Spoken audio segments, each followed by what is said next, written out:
Hello again. A quick video on fish. So I went to our local Aldi supermarket over the weekend and they had lots of their lovely 50% off stickers covering lots of products. And I picked up a couple of good bargains in the fish aisle.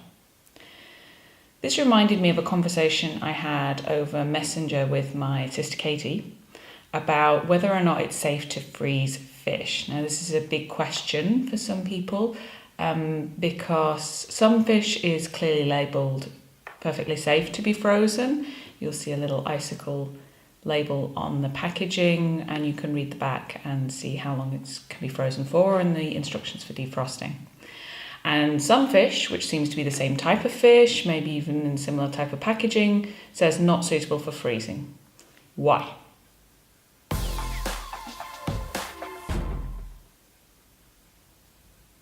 The reason why some fish is not suitable for freezing is the way it has been treated since it's been caught.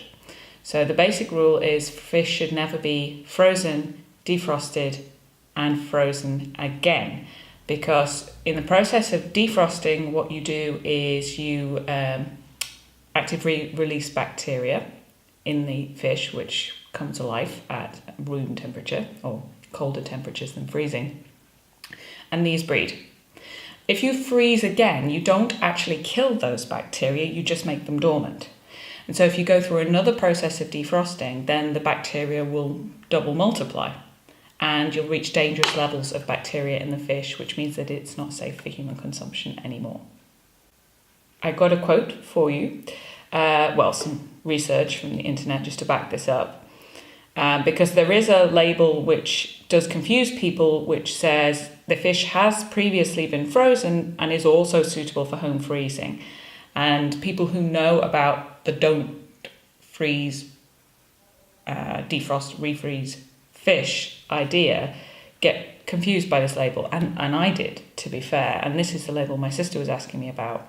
So according to the British Frozen Food Federation, which are at www.bfff3fs.co.uk, in these instances, products including fish have been frozen and defrosted in such strictly controlled condition that there's no possibility of them entering the temperature danger zone where bacteria may grow, nor are they at risk of any cross-contamination from other food.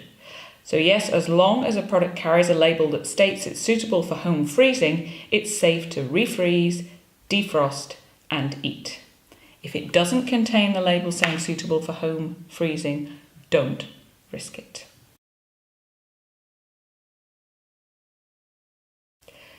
So the food I picked up from Aldi over the weekend was labelled as suitable for freezing, hooray, and it states very clearly it can be stored for 1 month. Perfect, because I had enough food for the day I bought it, so I wasn't going to use the fish, so it could be frozen. I bought 2 types of fish, breaded fish and fresh fish for salmon. Now the salmon is vacuum packed, so it's a very good packaging to freeze if you're in a rush.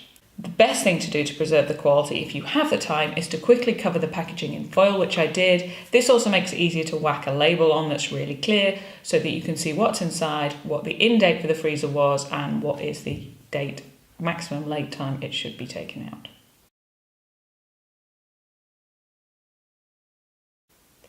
In terms of the breaded fish, this is in a box with a thin plastic top. These you should definitely, if you have the time, put in an alternative container in order to preserve the best texture and taste. What I did in this case is, because I bought 2 different types of fish, breaded calamari and scampi, that both had exactly the same cooking instructions on the back, I combined them. I thought, okay, we'll have a meal one day where we're having calamari and scampi. Bit of lemon over the top, maybe some skinny sweet potato fries, lovely. So I got a foil container and tipped them both in, put the lid on and labelled it clearly. The foil container can then go straight into the fridge to defrost overnight and for 24 hours up until dinner time, and then can go straight into the oven to be cooked according to the instructions on the lid.